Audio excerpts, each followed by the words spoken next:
Capítulo 4. Aurélia estava ocupada em reunir os diversos casais e enviá-los ao meio da sala, desembragadores de todo o topo e calibre, conselheiros carunchosos, viscondes mofados, marqueses carrancas, tudo tratava de executava-se da melhor vontade, que era o meio de tornar mais leve a penitência. Nisto chegou Alísia Soares ao braço de Fernando. A travessa trazia nos lábios um sorriso maligno, o olhar beliscava como um alfinete. A travessa trazia nos lábios um sorriso maligno, o olhar beliscava como um alfinete. Está muito entretida com os outros e não se lembra de si, disse ela. Como? Perguntou Aurélia voltando-se. Não disfarce. A justiça começa por casa, aqui está seu marido. Deu o exemplo. Aurélia compreendeu a vingança da amiga, despeitada por não valsar com Alfredo Moreira. Desde a primeira vez que apareceu na sociedade, depois do luto de sua mãe. Aurélia, que apesar da palavra afouta e viva, tinha o casto recato de sua pessoa, resolveu não valsar para arriscar-se a encontrar um desses pares que põem ao vivo a comparação poética da trepadeira enroscada ao musgoso. Declarou, portanto, que não sabia valsar, e que nunca poderia aprender porque o giro rápido causava-lhe vertigem. Havia nesta segunda parte um fundo de verdade. Quando valsava no colégio com as amigas, sentia tão vivo prazer nessa dança impetuosa, que deixava-se arrebatar e desprezando o compasso da música volvia com uma velocidade prodigiosa até que o atordoamento a obrigava a sentar. Convencida de que não sabia realmente dançar, Lísia lembrou-se de tomar uma desforra obrigando-a a fazer triste figura na sala, ou então a retratar-se de sua esquisitice e acabar com a tal valsa de casados. O que mais estimulara a moça, fora a suspeita de que Aurélia fizera aquilo por maldade, e só para privá-la de dançar com o Moreira. Nisto era injusta. A razão que movera Aurélia, não sei, mas que ela nesse momento não se lembrava da existência da Lísia e do Moreira, disso posso dar certeza. Não seja má, Lísia. Disse Aurélia com um modo queixoso, que não ocultava de todo o fino motejo do olhar. Nada, minha cara, você não dispensa ninguém, tenha paciência. Eu não sei valsar. Aí é que está a graça. Meu pai também não sabia. Ela sabe, era meu par no colégio, observou uma senhora. Há de dançar. Pena de talião, dizia um velho advogado gotoso que voltava da valsa tão estafado como nunca o deixará mais complicada a defesa do juro. Caso de justa represália. Acudia um velho diplomata que fizera sua carreira em eterna disponibilidade, sem trocadilhos. A coroa cede ante a opinião no Brasil eram a chapa e o cunho da mesma moeda em que ele recebia o salário. As senhoras insistiam para se despicarem da entrega que lhes fizera a dona da casa, as moças por pirraça, e os rapazes pelo desejo de quebrar o encanto a Aurélia, e terem-na daí em diante como par certo de valsa. Não é preciso essa revolução. Eu me submeto, disse Aurélia, curvando gentilmente a cabeça. Dirigindo-se ao marido que estava defronte e a quem Alísia não consentira que se retirasse, tomou-lhe resolutamente o braço e deixou-se conduzir ao meio da sala. Por que se constrange? Não quer valsar, eu tomo sobre minha recusa, segredou Seixas. É questão de vaidade. Compreende a força que tem para nós mulheres, este nosso ponto de honra? Tornou Aurélia também a meia voz. Neste momento, não compreendo. Veja Lísia como está saboreando o meu vexame de não saber valsar, e o fiasco que me espera? Demais. Sua voz teve uma note vibrante. Demais, o senhor pode pensar que tenho medo. Aurélia pousara a mão no ombro do marido, e imprimindo ao talho um movimento gracioso e ondulado, como o arfar da borboleta que palpita no seio do cacto, colocou-se diante de seu cavalheiro e entregou-lhe a cintura mimosa. Era a primeira vez, e já tinham mais de 6 meses de casados, era a primeira vez que o braço de Seixas enlaçava a cintura de Aurélia. Explica-se pois o estremecimento que ambos sofreram ao mútuo contato, quando essa cadeia viva os prendeu. Balançava-se o airoso para a cadência da música arrebatadora, e todos os admiravam, menos Lísia Soares que ralava-se de despeito ao ver a silfidez e graça com que Aurélia valsava, triunfando, quando ela esperava humilhá-la. Aurélia tinha nessa noite um vestido de tule cor de ouro, que a vestia como uma gaze de luz. Com o voltear da valsa, as ondas vaporosas da saia e a manga roçagante do braço que erguera para apoiar-se em seu par, flutuavam como nuvens diáfanas embebidas de sol, e envolviam a ela e ao cavaleiro como um brilhante arrebol. Parecia que voavam ambos arrebatados ao céu por uma assunção radiosa. A cabeça de Aurélia afrontara-se, atirada para o ombro com um gesto sobranceiro e uma expressão provocadora, que por certo havia de desairar outro semblante, mas Tonha no seu uma sedução irresistível e uma beleza fatal e deslumbrante. Nunca se fixou na tela, nem se lavrou no mármore, tão sublime imagem da tentação, como aí estava encarnada na altivez fascinante da formosa mulher. Aos primeiros compassos principiou este rápido diálogo, cortado pelas evoluções da dança. Não sei valsar devagar. Pois apressemos o passo. Não lhe tonteia? Não, a cabeça é forte. E o coração? Este já calejou. Pois eu sou o contrário. O coração nunca vacilou. A moça continuará soltando frases intermitentes. A cabeça é que é fraca. Mas que singularidade! Em tudo sou esquisita. Devagar é que tonteio. A casa roda em torno de mim. Depressa não. Quando tudo desaparece, quando não vejo mais nada, então sim. Então gosto de valsar. E posso valsar muito tempo. Passavam perto da música. Seixas disse ao regente da orquestra: apresse o compasso. O arco do regente deu o sinal. Mas, disse Aurélia, amiudaram-se as pancadas do arco. Ainda mais, ordenou a moça. O arco sibilou. Os instrumentos estrepitara, as notas despenhavam-se não em escalas, mas em borbotões. Não era mais valsa de Strauss, era um turbilhão musical, um pampeiro como saía das mãos inspiradas de Liszt.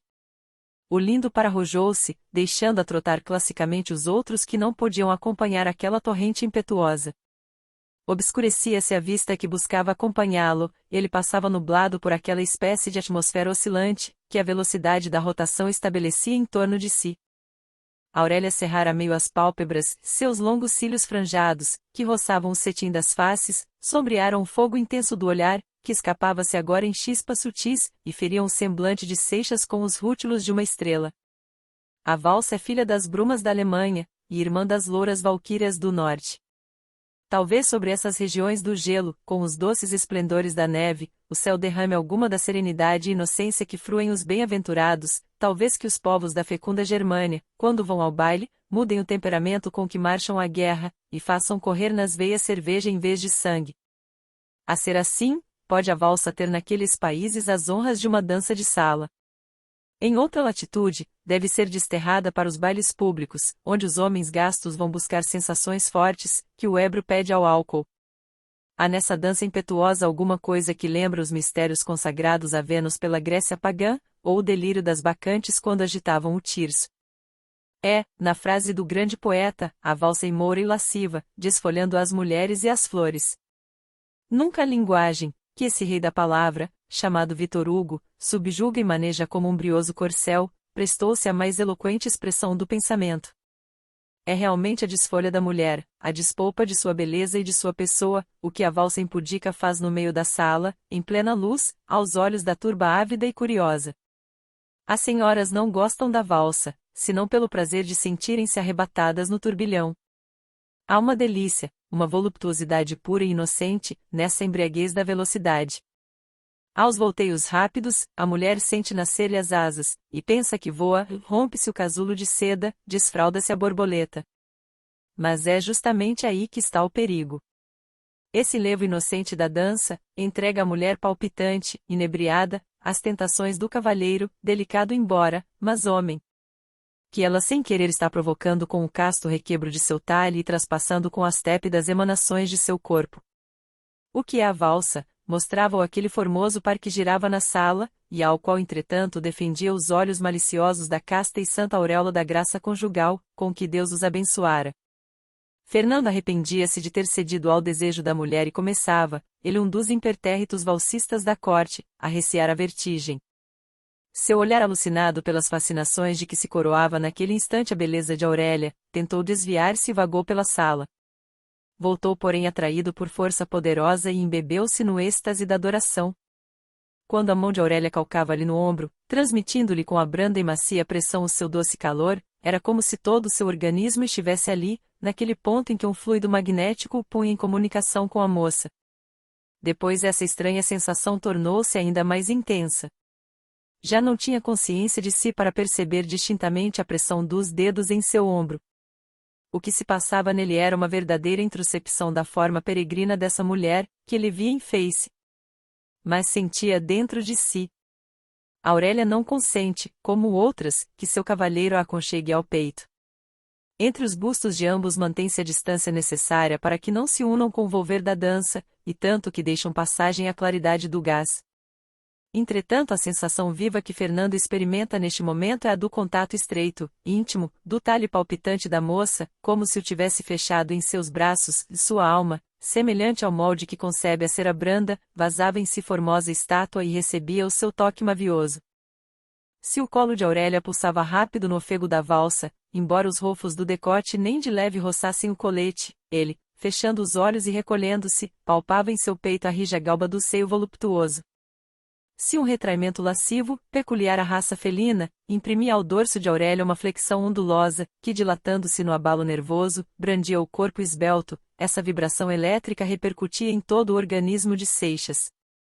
Era uma verdadeira transfusão operada pelo toque da mão deste na cintura dela, mas sobretudo pelos olhos que se imergiam, e pelas respirações que se trocavam.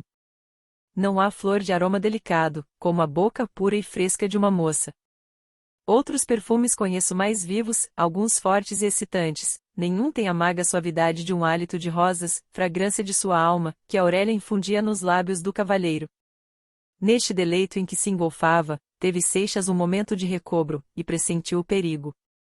Quis então parar e pôr termo a essa prova terrível que a mulher o submetera, certamente no propósito de o render a seu império, como já uma vez o fizera, naquela noite do divã, noite cruel que ainda conservava a pungente recordação.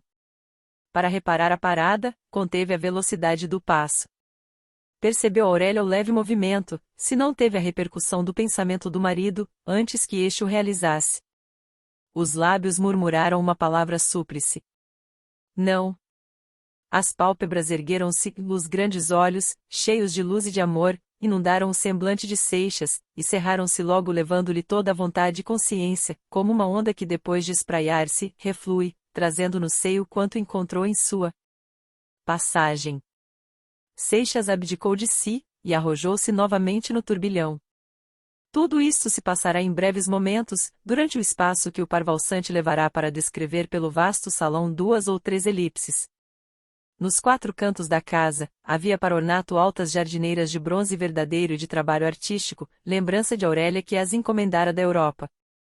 Eram grupos agrestes, onde se tinham disposto os lugares dos vasos, mas estes em vez de flores, recebiam plantas vivas, que formavam assim um bosque à casa ângulo da sala, concorrendo para dar-lhe o aspecto campestre, que tanto se aprecia agora e com razão. Há nada mais encantador do que trazer o campo para dentro da cidade e até da casa, do que entrelaçar com as magnificências do luxo as galas inimitáveis da natureza. No enlace da valsa, o lindo par, ansioso de espaço, e sentindo-se apertado na sala, alongar a elipse até a extremidade, voltando por detrás de uma das jardineiras, onde não estava ninguém naquela ocasião. Houve um ápice, rápido como o pensamento, em que o par achou-se oculto pelas longas palmas de uma musácea, que se arqueavam graciosamente em umbela.